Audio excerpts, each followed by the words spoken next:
What's good in the hood, everybody? Michael Hurdle here for MichaelHurdle.com, better known as the Great Akuma. This is for Brooklyn Free Speech Television. I just wanted to take the minute out to say that I'd like to thank Brooklyn Free Speech Television for letting me rock on your network, and of course, Brooklyn Free Speech Television. I don't even got nothing snappy to say right now. Thank you. I just gotta say that because you guys be letting me rock for real. Now, I'm not even gonna say anything sarcastic today, but okay. So this is for Brooklyn Free Speech Television, but this is also for my YouTube channel as well. You guys usually see me on this TV station in Brooklyn, playing video games all the time, and that's all I give you guys. Today, I wanted to do something completely different. Number one, I wanted to pay more attention to my other channel, which is Michael Hurdle Production. The reason why I want to pay more attention to the Michael Hurdle Production is because I like doing the tutorials. I love production. I love 3D animation, editing, all that good stuff behind the scenes, setting up lights, special effects, all that crazy nonsense that everybody looks at when they go to the movies, and it took people months to put that thing together. So today I want to do a tutorial, and the tutorial is really based for me.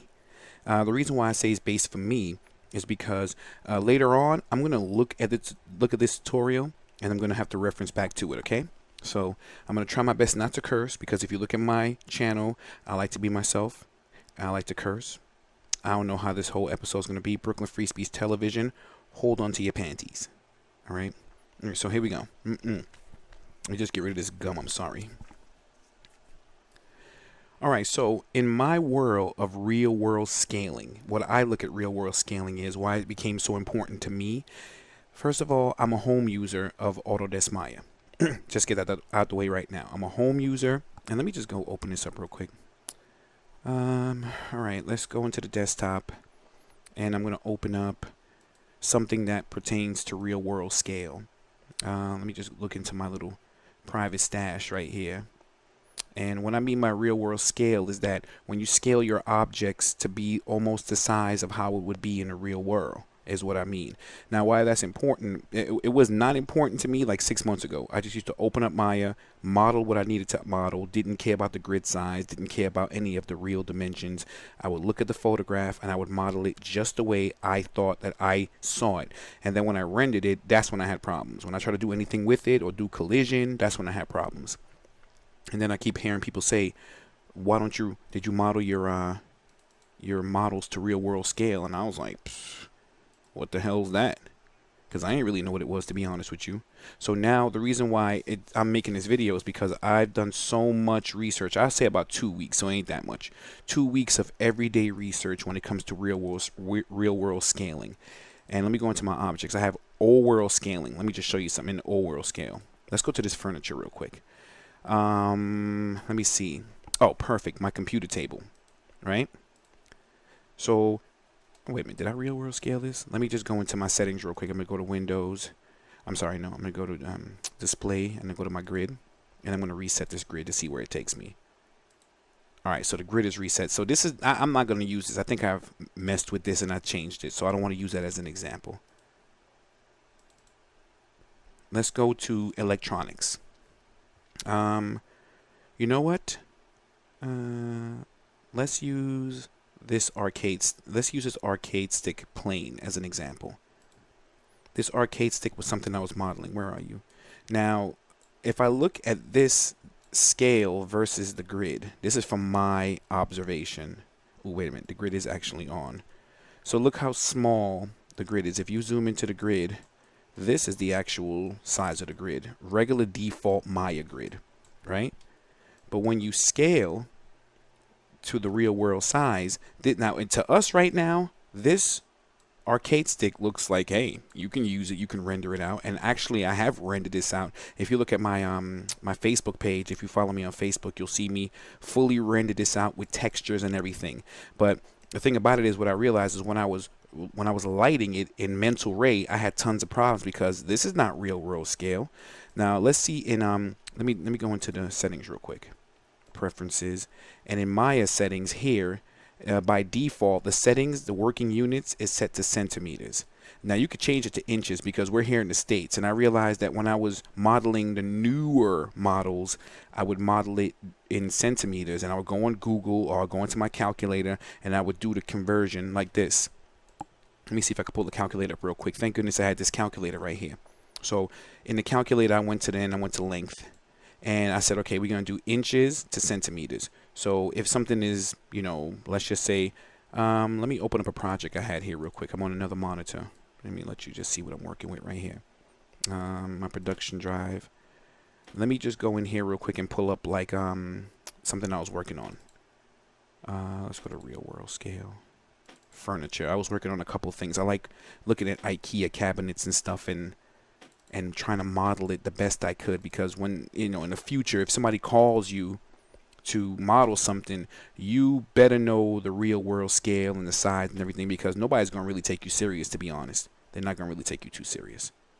All right, so here's this right here. You see this cabinet right here? I mean, this dresser or this drawer, whatever they call this right here, this cabinet. This cabinet is, I think it's from my Riley, if you see here. Don't even get me to lie to you. But what I did is that I went to the website, this website right here. Let me see if I can pull that up real quick. Hold up. Oops, sorry. I'm on another screen, so forgive me. Let me see if I can drag the screen over here. Cannot do it. Okay, so this is the website right here, and this is where I got this picture from, and you can see from different angles, and they have it right. So what I usually do is go into the dimensions. So this is the height. This is inches in height, width, and depth, right? So what I did is that I said, okay, let me just copy this down. Let me just get rid of this real quick. Sorry. Right, and I went into a little note, and I put the dimensions in regular dimensions I got from the website, and then I went to convert it into centimeters.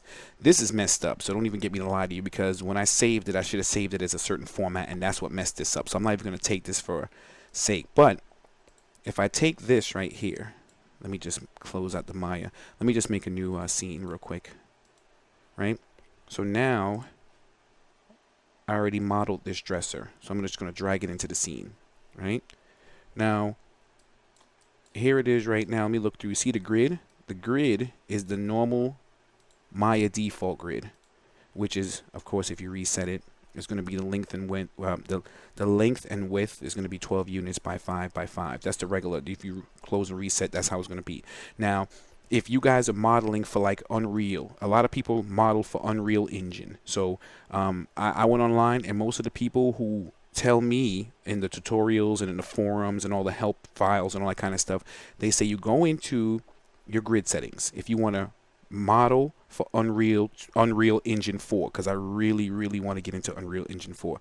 A lot of people use these units, 1000 by 50, and I think by 1 subdivision, right? So now when you look at the grid size, big difference, right? So imagine this being a map in Unreal, in the Unreal Engine. So now when you zoom in, now you can see how a character can walk around and knock stuff off and collide with stuff, because now this is real world scale here according to the, let's look at the dimensions. All right, so here's how I did it. This is going to be, hopefully this tutorial is not long. This is for Brooklyn Free Speech Television. That's why I decided to do it, because I said to myself, I'll do it on YouTube too as well. So I will upload this so the people who are actually subscribed to my Micro Hurdle Production Studios YouTube channel, you can look at this video too. Hopefully it's not boring you to death. And if I got anything wrong in here, let me know in the comments, or if you can add something to it, because a lot of people are having trouble with real world scale, and it's really throwing people off, especially if you want to sell your models. Like for instance, let's just say I saw this model here and I finished it, and I got all the drawers and everything. Let me just select all this. I model it. I didn't model it like precise, because I didn't, I was just testing it out. But I went online and I got the dimensions, and I modeled it just the way they said it online. When it comes to, let me see, right here. So let's start from the beginning. I don't want to be too rambly, because I kid you not, man, real world scale will get you rambly, man. I'll tell you, because I've been doing so much background checking on it, and it's just so overwhelming, because you don't want to model properly, you don't want to model incorrectly, you don't know where to begin. I'm like, you're bugging out. Let me reset the grid first of all. I'll reset the grid, put it back to the way it was. All right. So now let's hypothetically say I wanted to now model this in the overall height, right? The width. So what I would do before, which was really kind of, as my friend Corey would say, cumbersome, is that I would go online. I would open up Maya first of all, and let's just say I created a cube, and now let's say the cube's height is 26.3 in height, right? I'm going to take the calculator, and then I would say, okay, 26.3, and then it would convert it to centimeters to me. Then I would right click on that, right? Come on. Hold on, let me see. I don't know why it's not letting me right click, but whatever. Hold up. All right, I'll just copy it down. So in centimeters, I know the height would be 66,802. All right, so let's just type in 66.802. Let's see if that takes. Right, so that's the height right there. So when you zoom in, when you zoom in, now you see it's taking the height of that dresser drawer. Right, so I'm getting there. Now the width will be 1921. Right. So I would go ahead and now reset the calculator, and I would just type in 1921, and it would give me in centimeters. Whoa. Hold up. You got to watch that, man. You got to click on the inches. Make sure that's highlighted in black, right? 1921, right? Then you got 4879. Let's just put that there for the width, right? 48. Let me see if I can. See if I can right click now. Oh, you're not giving me the right click because I'm doing a show. Thank you. All right, let me just move this out the way so I can see it on my other screen. There we go. So 48 point, let's just say 79, right? So there you go. So now it's beginning to look like something, but look, it's getting way bigger than the default grid. And I was like, man, I still don't understand how this grid works. I'm still puzzled, man. It's like, and when I don't know something, it's like I can't sleep at night. It drives me insane. Right? So the depth now, let's go to the depth so I can just finish at least showing you what I'm talking about. So the depth is 1598. So let's go back here. We'll click on here. That's what this is why it's cumbersome, right? And 15.98, right? And it'll be 4058. Let's just type in 4058 here. 4058, right? So now look at that. Ooh. So now, right? Let's go back to the, I got to learn math, yo. That's why I got mad at this. I was like, man, I really want to learn this program. I want to do amazing things in it. They give it to you online for free as long as you can play with it. It's a very expensive program, but if you go online, they'll give it to you, or you can get a student discount. There's many ways to get this program. I mean, I'm talking about this program is like $5,000. So they do have a free version. They have a little limitations to it, but you can still learn like the basics like this, right? So, and then you can see how this is going to turn into a draw. But look, the grid is not even there. You can see it, see? So here's what I realized. The grid size, when I change the grid size, it's more of what I'm actually modeling for. Like if I'm modeling an entire map, if I'm modeling like a landscape or a big room or a house, or I'm modeling something like that, then the grid size is mad important. But if I'm modeling just one thing at a time, I could just go in here and say, okay, I just want the grid to match what I want. So I can go in here and change the grid to like I did before. I'll reset that. I'll change it to 100 and I'll leave it like that. See? And then I can just leave it like that. And then it could be like the size that I'm looking for if you want that grid around your object, if you're only modeling one thing like that. So that's just the beginning of where my mind was with real world scaling. I just didn't understand it. Oh, let me see what time I have. I got 14 minutes, and that's gotta make sure. With the real world scaling, I just didn't understand it. I'm still trying to understand it. So if you guys are looking at this online and you leave in the comments, just let me know if I missed something or if you can add something to it. Because man, I tell you, from all the searching that I've done, not everybody knows everything about real world scaling, especially the stupid measuring tools in Maya. So let's zoom all the way out. Let me just go into let me look for my excuse me while I ramble, my distance tool. So now from the side, I'm going to click my distance tool, and I'm going to say, let me start from here, from the top, and let me go all the way here, see if I can get it in one straight line by holding down the shift key. So we think that's 67 and some change in centimeters, right? So let me go back to my Let me see. See, so it's like you see 67 here, but when I did the height, it said 66 centimeters. So I guess it didn't really change it too much, but you see how it's matching now, right? And that's where I started feeling a lot better. And I'm sure if I do the depth and the width, it would match in this too, because you see it's 66 and it says 67 here. And it could be a little off. You could change it if you want. Measuring tools measure in centimeters when you are under the centimeters settings. So what I mean is you go into, let me see, you would go into your settings, your preferences. Then you would go into your settings tool, and you see where the working units are. It's set to centimeters. So when you work the ruler, I realized the ruler will measure in centimeters. But now you go ahead and change it to inches now, which will kind of throw your settings off. So I would not play with that too much. If you're going to measure in inches, which I'm going to do from now on, I'm just going to set my working units to inches from now on. So what I have to do is that when I set it to inches now, right? Now, when you click on this cube and you go here, it's now set to inches. If you look at it, it's no longer centimeters. So it's just, and it did the conversions for me, I realized. See, the width is 1902. And right here, let's see, 1921. So that's almost, well, it's the heights. Let me see. Let me see if I got this right. Am I looking at this correctly? Height is 26. This height is 26, right? And the width is 1921, right? So I kind of threw myself off. I'm not good at math. Man, I really want to learn this program. For 3 days straight, I was online looking at what's the difference between centimeters. I went and got some rulers here. I got a ruler here. And I was like, all right, I'm measuring the ruler. I even went into Maya and made a ruler so I could see how to measure stuff in real world scale. I looked at tons of tutorials. So this is just one part of what I'm talking about. So at the end result, when you measure in real world scale, let me see if I can find this picture real quick. When you measure in real world scale, you might end up getting the accurate dimensions of the object, which when you do particles, it'll work better. When you do lighting, it'll work better because I did a lot of lighting courses, and the lighting courses say you should model in real world scale. When you do cloth and simulation, better in real world scale. When you even use Bifrost, and Bifrost works the hell out of your system. Trust me, I have a nice powerful system that I put together, and Bifrost is kicking the ish out of it. So I'm gonna do it like that. So now that's not the end of the real world scale. Let me look at my time real quick. I got 17 minutes in. This is a 28-minute show for Brooklyn Free Speech Television. The YouTube people, you're going to have to sit there and watch it for 28 minutes too. I just wanted to upload it to you YouTube as well. And plus, you guys get it before Brooklyn Free Speech Television. So go to michaelhurdle.com and you can click on the links and you'll see all my videos, all right? And I know I have to update the page, so I know I'm going to update it. I'm just doing so many other crap. All right, so let me just get rid of this calculator real quick. So now let me reset that whole thing. So that's how real world scale is to me.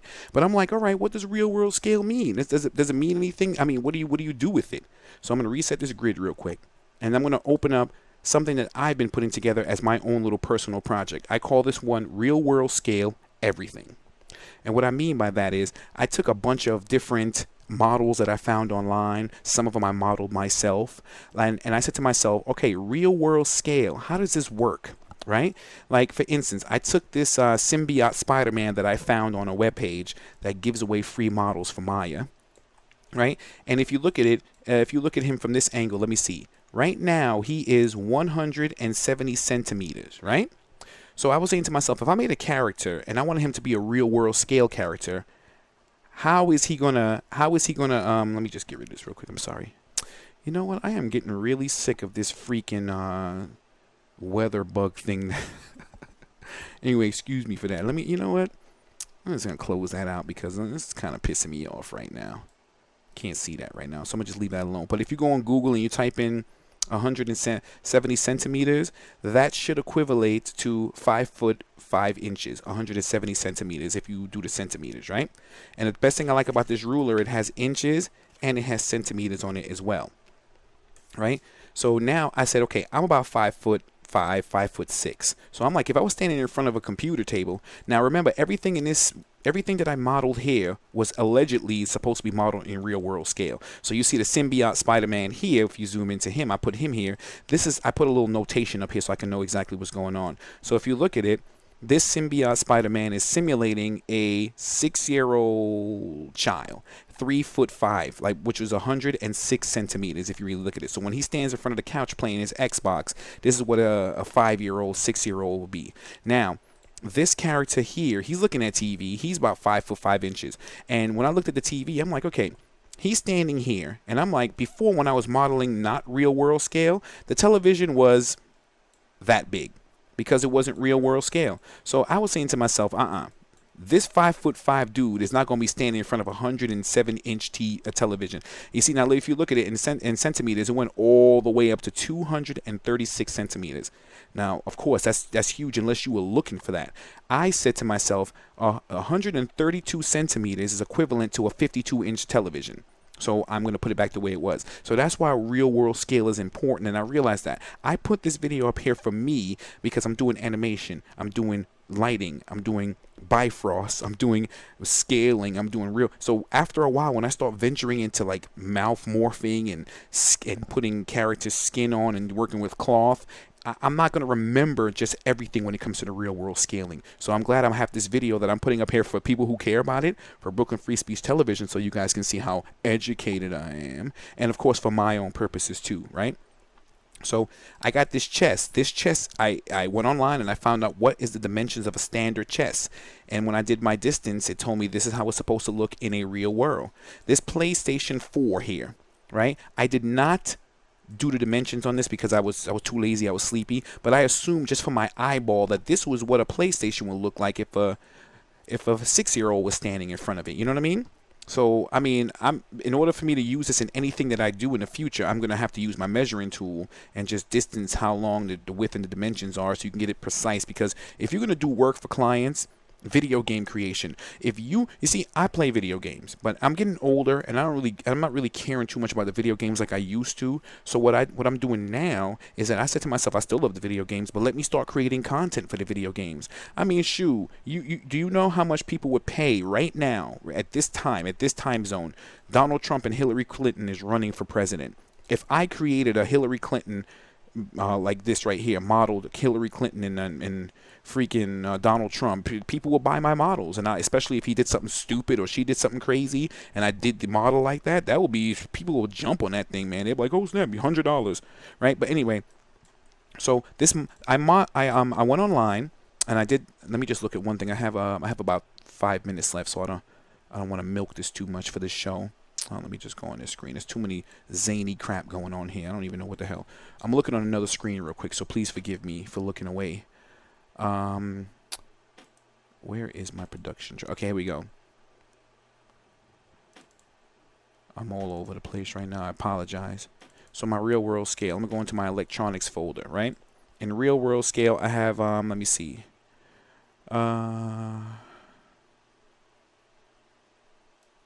Yeah, okay. I went online. Oh, no, not this one. This one I'm working on right now. Where the hell's the damn thing, yo? Oh, here it is. Okay, so I went online and I said, all right, I wanna see if I can model a curved monitor. This is not precise, but I wish I had the monitor directly in front of me. But I said to myself, I went online, got some pictures from, Tiger Direct or wherever these websites are, and I said to myself, I want to model that curved monitor. So I went online, did the same thing, did my inches, put my little note here, then I converted into centimeters so I can have the inches. If I do change my grid and my working units to inches, or if I leave it to centimeters as default, it'll have that just for my records, right? This is just how I do it because I'm such a weirdo, as people will call me. I don't give a damn. You know what I'm saying? So here it is right here, right? So let me just isolate that real quick, right? So we can just see that better. So now you just have this monitor that I modeled here. I put my own little twist to it. But in the real world, I modeled this monitor to be the exact scale of when you saw it here in centimeters. So if you do the distance tool, you'll notice it says the same width and height. So if anybody wants to use this in their project, they can just simply take this monitor and bam. Hold on, how do I okay, I completely forgot how to put that back on. Let me just make this full screen so I can utilize the screen. So this monitor in real world scale would look just like this. And then I took this monitor that I found online. This was not real world scale. When I first put it in, this monitor was about that height. That's not real world scale. Then what happens is you have to now scale that model up, and you may not get the right size. You know something's wrong unless this monitor was supposed to be big like that. But it's best to model it in real world scale. Even this life cam that I modeled the other day, if I have a webcam on top of my computer and it's looking at this guy here, it's supposed to be this height. Now, see what happens is when I model this first in non-real world scale, this is what it looked like. So, I mean, unless you're going for that goofy, funny look, then you can go for it. But realistically, if you model it, this is not real world scale, because if you bring it directly into the scene, it's going to be big like that. So let me just undo that. Even this keyboard and mouse, even this table here, and let me focus on it real quick.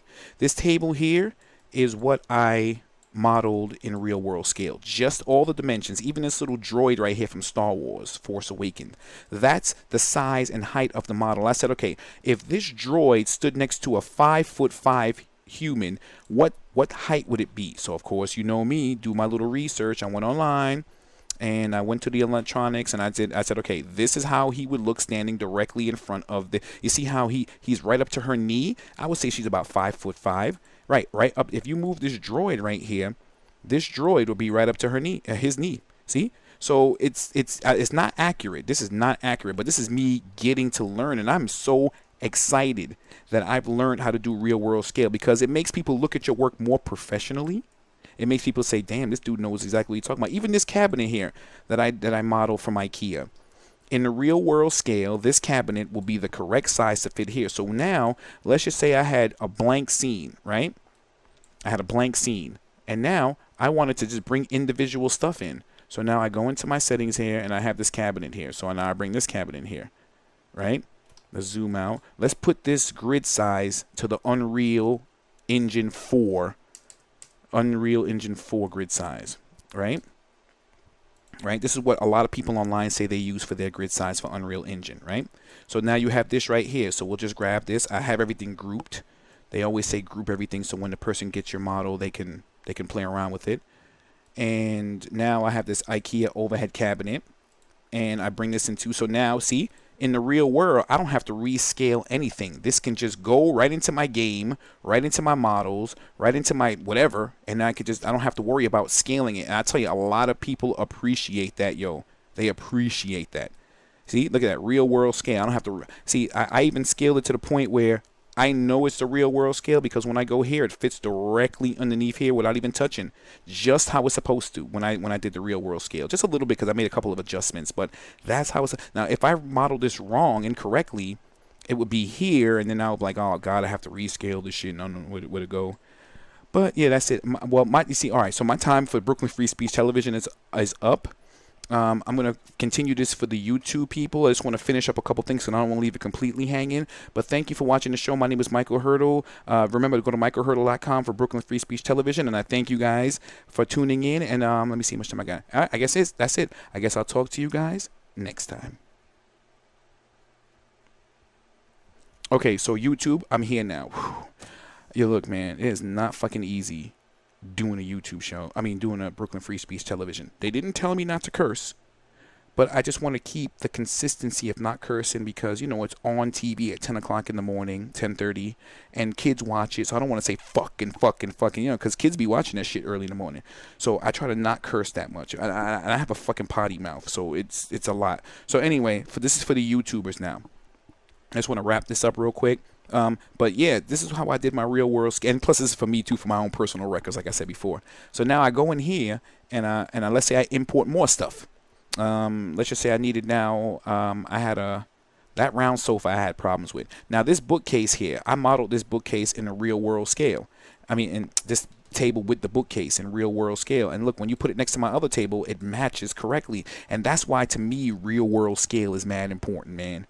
You see, and I model everything to the T, even the holes. Now, if you let me see, I'm talking about the holes. I'm sorry. Well, I'm talking about the let me see, cabinets, electronics, furniture. Boy, I tell you, file management is mad important, yo. Because I learned that it took me 3 days to do all this, 3 straight days to rename everything in real world and old world scale. Because you don't want to mix old world scale with real world scale, because then you're gonna have if you have a scene, you want to put it together, and this scene is huge, and you have a lot of stuff in there. You don't want to take no time rescaling everything. That's annoying. I sat there for 3 days rescaling, and now I feel the pain of anybody who has to take models and have to rescale them to the real world size because the person didn't do the real world scaling. So I have to apologize because I probably gave away mad models like that. But you live and learn, man. All right. So this is right here. And if you look at the picture here, this is the table. Now I say the square cutouts are not as accurate as I wanted it to be, but then again, this is when I was first messing around with the real world scale. Let me see if I can pull that picture back up.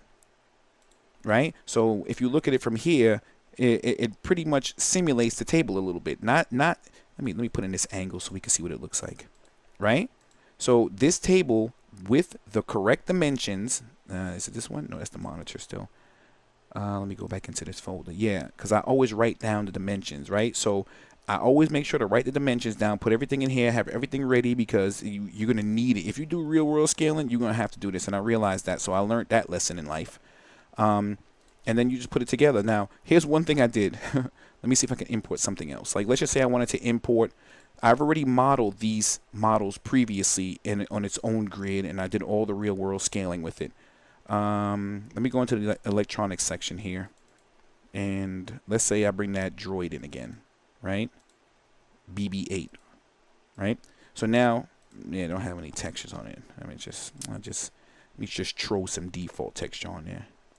You know what? Leave the damn texture on there, right? So when you look at it, this droid, now let's just say you needed a droid. This is not my droid, by the way. This is, I got that from that free website that gives you Maya models. I'll put it in the description so you can check it out, so you can get a bunch of free models. Just as long as you sign up and you share and stuff like that, and you give some models away, you take some, that's good, man. They don't care.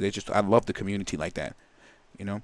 And if you wanted a droid and you wanted to be real world scale, and you had a game and you had to put like a droid like mechanical robot in there, at least you have the right size. You don't have to worry about all that.